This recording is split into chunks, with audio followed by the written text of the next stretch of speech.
Hey guys, it's Chris from SurviveNnThrive here.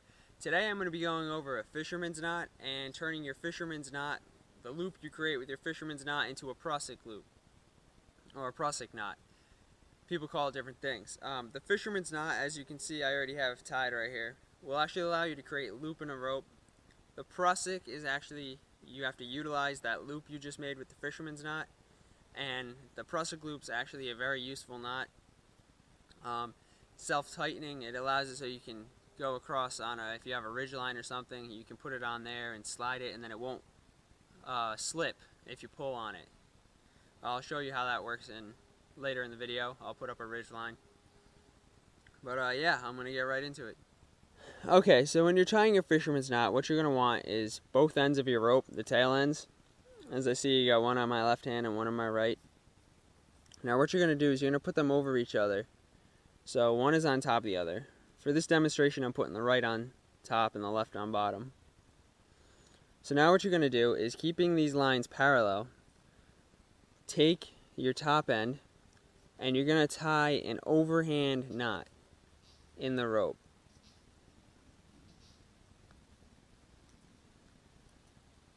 Just like that. So your tag end or tail end is sticking out away from where your other knot's going to be.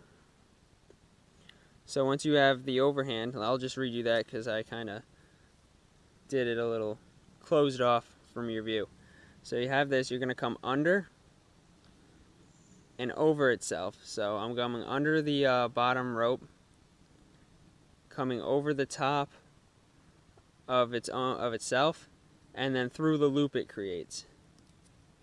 And then you're just going to pull that down tight like that. So your tail end's sticking out this way. Now you're going to do the same thing on this side. Only this time you're going to go over the top rope and come around and over your bottom rope itself, and then pull your tail end through. And then you're going to tighten that up. And then when you have it tied, you should be able to slide it together just like that. And it creates a loop in your rope. Okay, so I just showed you guys how to tie a simple fisherman's knot. Usually you'll use it to start your Prusik loops. You don't have to, but it's a good practice because you already have a pre-tied loop. It makes it a little easier. So right now I'm going to show you how to tie a Prusik. That's going to be tied on a ridgeline I have set up just somewhere. So yeah, I'm going to get right into that. Okay guys, so before I showed you the Prusik loop, I just wanted to show you a ridgeline tied up with some of the knots I've shown you so far. And this is the ridgeline right here. If you can't see it in the video, I'll zoom in a second to show you different things. Mosquitoes everywhere. Over here against this tree, I have I tied a bowline and fed the rope through itself. Fed the rope through the loop in the bowline to wrap it around this tree. Then I realized my rope was too long, so right here I have a sheep shank knot in the ridgeline, and then to fasten it to my other tree, I used a taut line hitch to go around the tree, tie it, and then slide the taut line to tighten it up. So I just wanted to take this opportunity to demonstrate some knots in use. So as we can see here, I have my bowline tied right there with the rope wrapping through the loop on the bowline. Over here, this first knot from here to here, I have my sheep shank shortening my rope because I realized I had too much of it. And then right here, connecting to this little tiny sapling. You probably wouldn't want to use this for a ridgeline, but just for demonstration purposes, it was just readily available. I tied a taut line around that and tightened it up on the tree to make the line a little stronger. Okay, so here's the ridgeline I'm going to be using. Now that I already have my fisherman's knot tied to my rope, what I'm going to do is I'm going to lay the rope over the ridgeline like this. Then, taking this back part, see how it loops over and makes two loops on either side? I'm going to take the knotted side and feed it through that loop. So I'm taking the back side and feeding the knot through it. Now I'm going to cinch down on this a little bit. Keeping these loops, something you want to do is keep these loops on the outside because you're going to be building on the inside of this loop. So now that I have my first pass through, I'm going to take the knotted end that already came through and come back around the ridge line or whatever object I'm tying it to and pass it through the loop again. So now if you can see, I have 4 loops, 1, 2, 3, 4 in my thing. Now we're going to do it one more time. We're going to take the knotted end and come back through that loop again. And it's going to create 6 loops like that. And we're just going to pull the rope tight so it's nice and neat. So if you can see that there, that's the Prusik. We have 1, 2, 3, 4, 5, and 6 loops going around, plus this loop right here, just pinching on it a little bit. And it leaves us with this. Now what the Prusik loop does is if I have something attached here, like my tarp or something, and I don't want it to move, if I take this end and I pull on it, the Prusik loop doesn't slip. But if I want to move it, I just take my fingers and put them at the end here and just push it. And I can slide it everywhere really easily. But the moment I want to attach something to it and then I pull on it, the knot will actually turn crooked and grab a hold and bite into this rope, my ridgeline. And it will keep it nice and secure so it won't slip or slide. And then it's just easy move, and it's an easy takedown knot. It doesn't really get to the point where you can't untie it.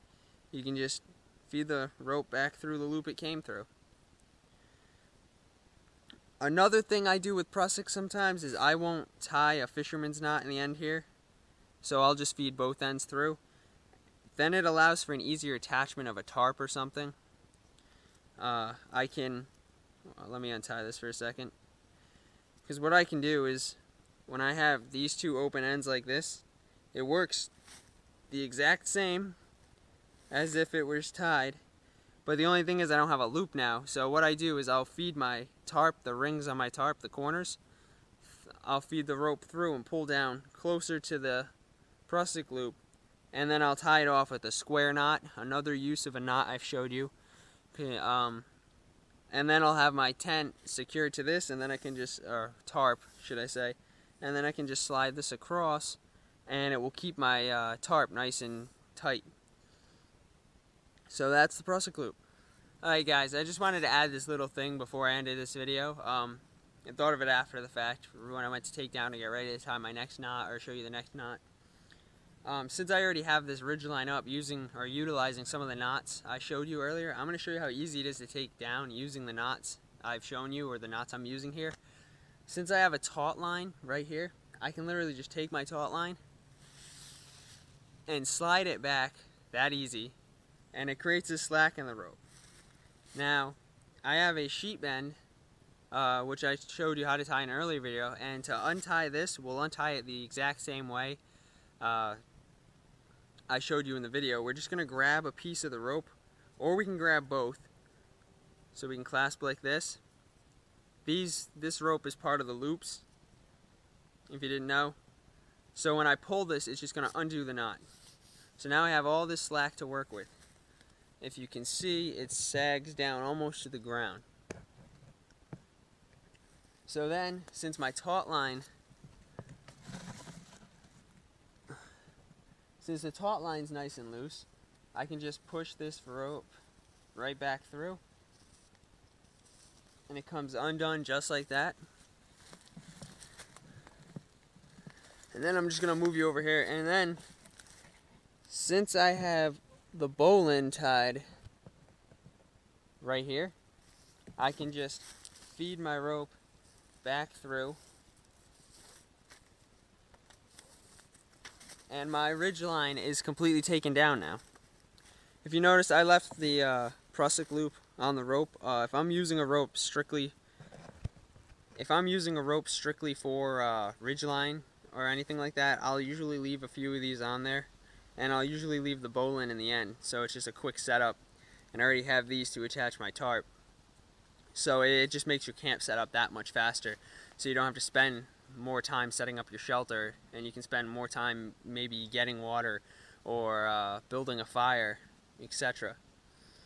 So I hope you enjoy that demonstration. It's an easy up, easy down setup for setting up a ridgeline, so I just thought I'd share that with you guys. Okay guys, so today I showed you how to tie the fisherman's knot and a Prusik loop or Prusik knot, whatever you prefer to tie it. I also showed you some applications of the knots I've already shown you in past videos, how to apply them. Right there you had 3 knots applied, actually 4 if you want to include the square knot I showed you to attach a tarp or something. Also, I showed you how to use the Prusik loop on a ridgeline and how to use your fisherman's knot to make a loop in your rope, or make your rope circular if you want to put it that way. So if you have any questions regarding any of the knots you've seen in past videos, or the Prusik loop, the fisherman's knot, feel free to email me, send me any questions, things you want, things like that. I'll have an email in the description below that you can reach me. I'll try to get back to you within 24 hours if possible. Other than that, thanks for checking me out, and I hope to see you around.